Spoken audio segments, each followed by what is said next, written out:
Hey all, Hipper here, welcome back to the channel, and of course don't forget to subscribe because we are looking into local co-op games here on the PlayStation 5. So there's a whole bunch of co-op games that you can play locally on the PlayStation 5, but this is my personal top 5 of the 5 best local co-op games I think that you can play on your PlayStation 5. So to do this, pretty much all you need is a PlayStation 5 and of course an extra controller for the second player. Now I just wanted to mention quickly here that there is a PlayStation 5 Pro coming very soon. It is more powerful than the standard PlayStation 5, and that means that if you play a lot of local co-op, for example in split screen, the extra horsepower is actually quite important to get a better frame rate, particularly in games like Borderlands, for example.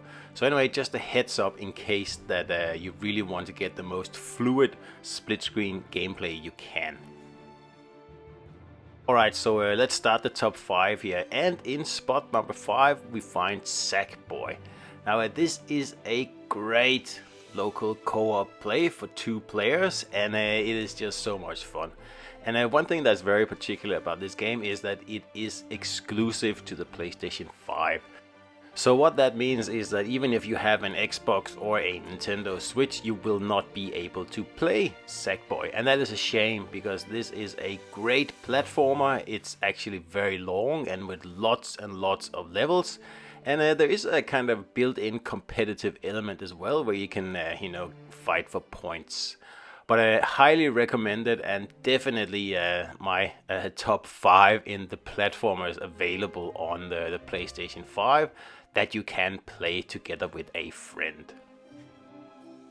Now technically this is also a very accomplished title, as you can tell. It runs buttery smooth with a lot of action going on the screen.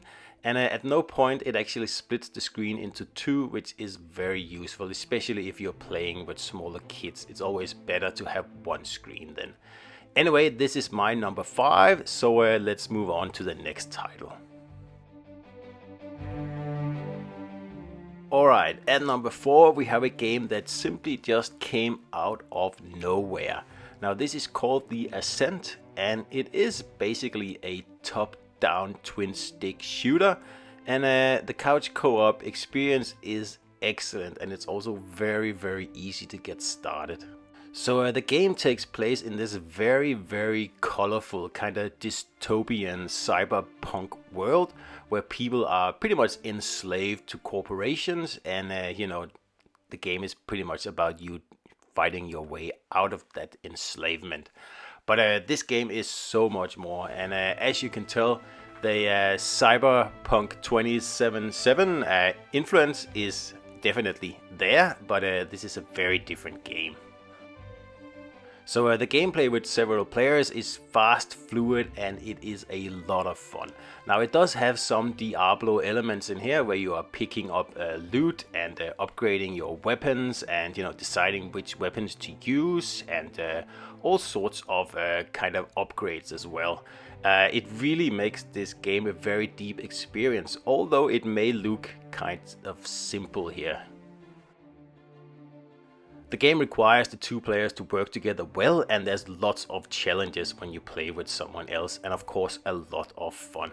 The game is also quite cheap, and as you can tell, it's also a very beautiful experience, especially for a top-down twin stick shooter. So that was number 4. Alright, at number 3 we find one of the best local co-op experiences you can possibly get, and that is of course Diablo 4. As you can tell on the screen right now, it is so easy to play 2 players. All the other player has to do is simply hit the start button and either create or pick a previous character. And that's it. It doesn't get any more simple than this. Now everyone knows Diablo, and the gameplay is just excellent for local couch co-op. Now of course if you play alone, the repeating kind of pattern here in Diablo of playing a level, picking up loot, and becoming stronger is exactly the same when you're playing more than 1 player, except that it's just so much more fun. So local couch co-op supports 2 players, and that is a hoot to play.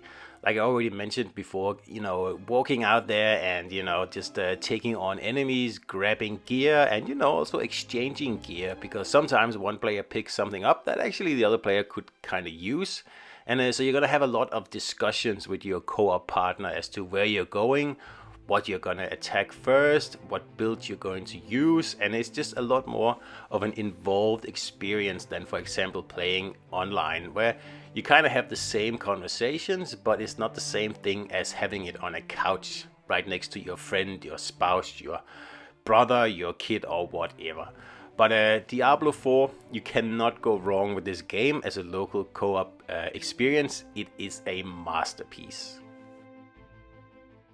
Alright, at spot number 2 we find one of my favorite local co-op series ever, and it is Borderlands. And I picked Borderlands 3 for this video here, but really you could go with any of the games. They are all fantastic.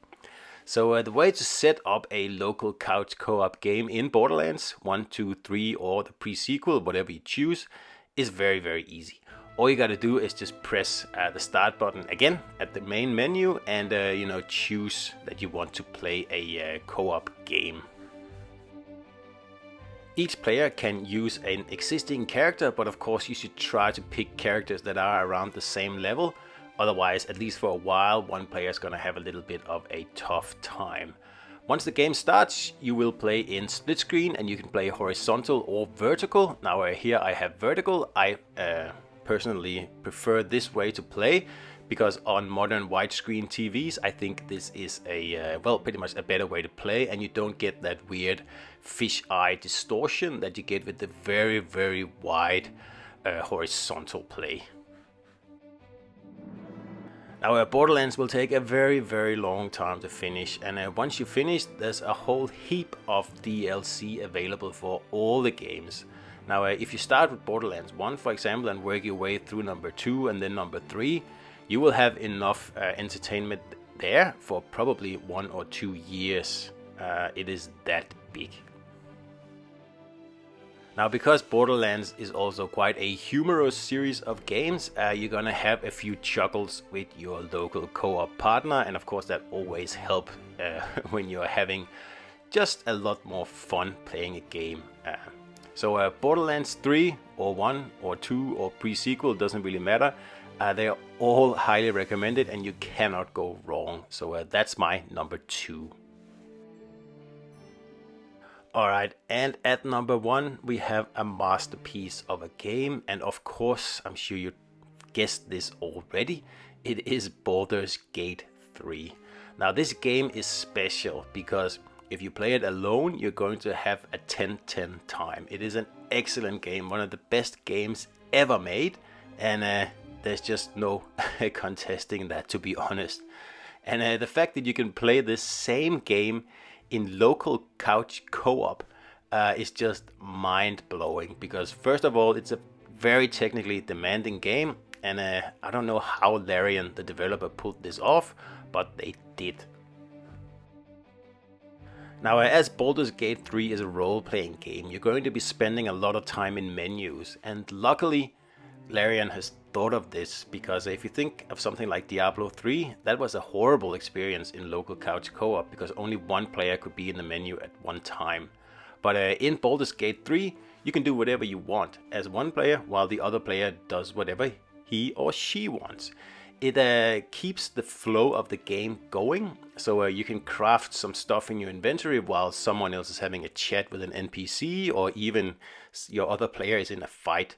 There's really no limits to what you can do as two players here, and it just raises the experience of this game to a 10. Now, this is the best local couch co-op experience you can get on PlayStation 5, if you ask me. And do not cheat yourself out of this experience, because it doesn't get any better than this. So that's it, ladies and gentlemen. This is my top 5 of the best local couch co-op games you can possibly play on the PlayStation 5. So don't forget to subscribe to the channel, and don't forget to like and of course comment if you agree or disagree. So I hope to see you out there, and please subscribe. Another breath.